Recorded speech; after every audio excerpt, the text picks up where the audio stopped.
ನಮಸ್ಕಾರ ಎಲ್ಲರಿಗೂ. ಆ್ಯಕ್ಚುಲಿ ನಂಗೀಗ ಕರೆ ಹೇಳ್ಬೇಕಂದ್ರೆ ಕಾಫಿ ಕುಡಿಯೋಂಗೆ ಆಗೈತಿ. ರೊಕ್ಕ ಐತಿ, ಬಟ್ ಏನಪ್ಪ, ರೊಕ್ಕ ಇದ್ದರೂ ಕುಡಿಯೋದು ಕಾಮನ್. ರೊಕ್ಕ ಇಲ್ಲಂದ್ರೂ ಕುಡಿಬೋದು. ಯಾವ ಥರ ಗೊತ್ತೇನು ರೀ, ನಾನು ನಿಮ್ಗೆ ತೋರಿಸ್ತೇನೆ ಬರ್ರಿ. ಇದು ನೀವು ಟ್ರೈ ಮಾಡಿರಿ, ಮೇ ಬಿ ಆಗ್ಬೋದು. Bisleri water with hot coffee. ಹಾಂ, very tasty coffee, healthy, hygienic.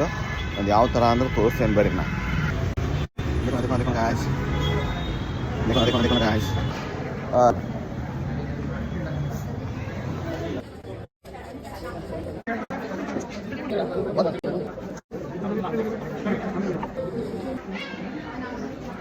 ಅಪ್ಪ ಹೆಂಗೆ ಕುಡಿದೆ. ಫೈನಲಿ ಮಸ್ತ್ ವಾಟರ್ ಆ್ಯಂಡ್ ಹೈಜಿನಿಕ್ ಎಲ್ಲ ಕಾಫಿನೂ ಕುಡಿದ್ವಿ. ಸೊ ಇದನ್ನು ನೋಡಿರಿ ನಮ್ಮ ಸ್ಕೀಮ್.